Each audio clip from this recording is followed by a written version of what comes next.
नमस्कार, मैं हूं एसबी सिंह उजागर। पिछले दिनों हमने national live stock mission scheme के तहत मिलने वाली सब्सिडी और योजना में किस तरह से अप्लाई करेंगे इस पर विस्तार से चर्चा की थी। उस चर्चा में हमने यूपी में इस योजना के नोडल अधिकारी डॉक्टर अखिलेश कुमार श्रीवास्तव जी को भी शामिल किया था। उन्होंने एक एक बात बड़ी बारीकी से समझाई थी।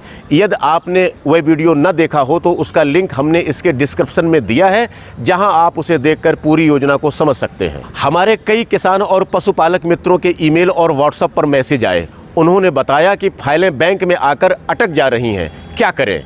कई लोगों ने यहाँ तक लिखा कि बैंक अधिकारी योजना की फंडिंग करने के लिए एडवांस में मोटा कमीशन मांग रहे हैं।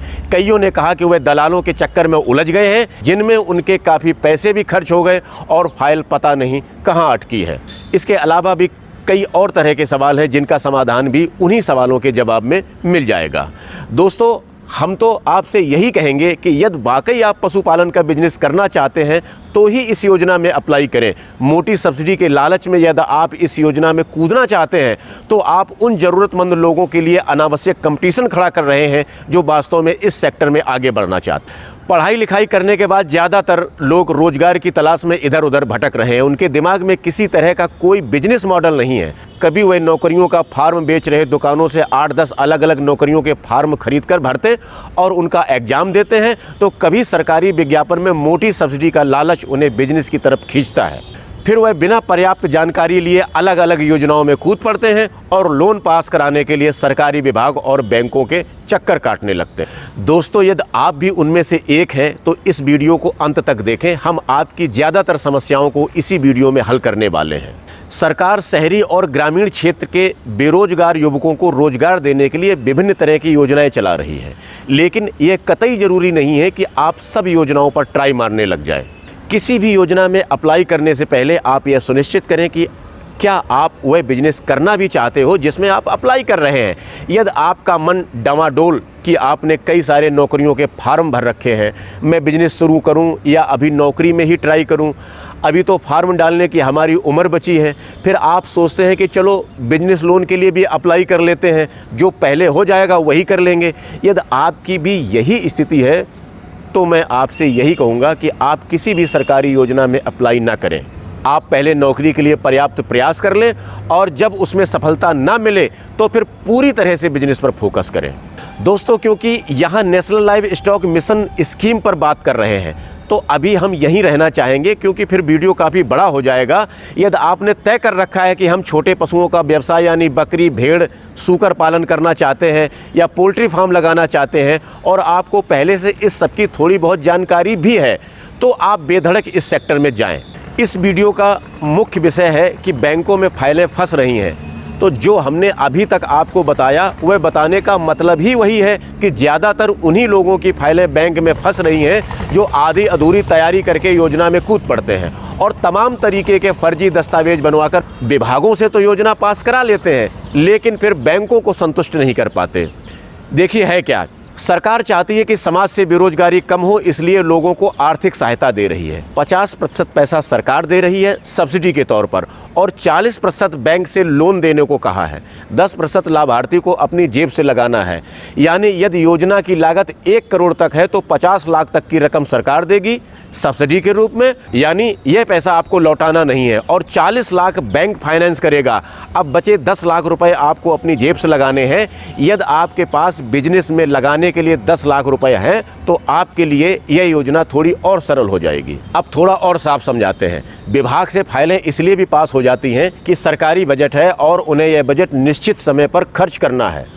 चूँकि जो पैसा सरकार दे रही है वह सब्सिडी वाला है, यानी उसकी वसूली आपसे नहीं होगी यदि आप योजना को प्रॉपर तरीके से चला रहे हैं तो।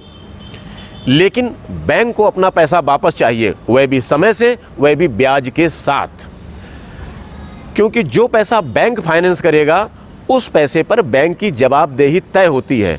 इसलिए वह पूरी पड़ताल करती है कि आप वास्तव में योजना चलाना चाहते हैं या सब्सिडी की रकम खाने के लिए यह सब कर रहे हैं। बैंकों के पास आपके सिविल चेक करने के अपने तौर तरीके हैं। उन्हें सब कुछ मालूम रहता है कि आपका व्यवहार, लेन देन और अकाउंट स्टेटमेंट क्या है, आपकी ज़मीन और आपकी माली हालियत कैसी है। यदि आपकी बैंकिंग इमेज स्ट्रांग है तो बैंक आपको घर बुलाकर पैसा दे देती है, क्योंकि उसका तो बिजनेस ही पैसा देने का है। लेकिन यदि बैंक के पास यह इन्फॉर्मेशन है कि आप फ्रॉड कर सकते हैं तो वह पैसा देने में आनाकानी जरूर करती है। यूपी में योजना के नोडल अधिकारी डॉक्टर अखिलेश कुमार श्रीवास्तव कहते हैं कि यदि आपके दस्तावेज दुरुस्त हैं, आपने संबंधित योजना को संचालित करने के लिए प्रॉपर ट्रेनिंग ले रखी है, उस ट्रेनिंग का सर्टिफिकेट आपने बैंक को दिया है, आपने जो ज़मीन शो की है वह पर्याप्त और प्रॉपर गाइडलाइन के हिसाब से है, तो आपको निश्चित रूप से बैंक फाइनेंस कर देगा। इस योजना में ट्रेनिंग का बहुत रोल है।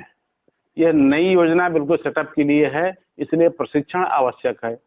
ट्रेनिंग के लिए जो हमारे बकरी और सूकर के लिए स्टेट गवर्नमेंट में अलीगढ़ में ट्रेनिंग सेंटर अब स्थापित है, और बकरियों के लिए फरे में है, सेंट्रल फरे रिसर्च इंस्टीट्यूट है, वहां पर ट्रेनिंग दी जा रही है।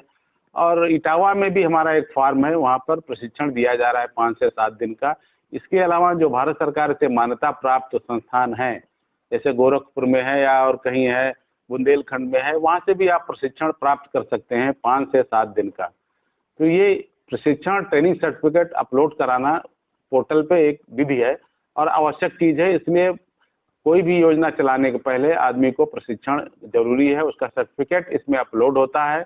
इसलिए प्रशिक्षण के बाद ही सारी कार्रवाई करें, ये तो ज्यादा उचित होगा। इस सब के बावजूद पशुपालन विभाग तथा इस योजना से संबंधित अन्य विभागों के अधिकारी अपने अपने क्षेत्रीय बैंकों के साथ मीटिंग कर आने वाली तमाम बाधाओं को दूर करने का लगातार प्रयास कर रहे हैं। प्रदेश में अब तक दर्जनों योजनाओं को फाइनेंस भी किया जा चुका है। यदि आपको लगता है कि आपने सभी दस्तावेज प्रॉपर तरीके से लगा रखे हैं, फिर भी बैंक अनावश्यक रूप से आपको दौड़ा रहा है, तो आपको इसकी शिकायत उच्चाधिकारियों से करनी चाहिए। योजना पास करने के लिए यदि आपसे कोई पैसे की डिमांड कर रहा है तो इसके लिए आप भ्रष्टाचार निवारण शाखा के अधिकारियों से संपर्क कर सकते हैं। दोस्तों, यदि आपकी अभी भी कोई समस्या रह गई है तो मुझे मेल करें, अगले एपिसोड में हम उसका उचित समाधान ढूंढने का जरूर प्रयास करेंगे। नमस्कार।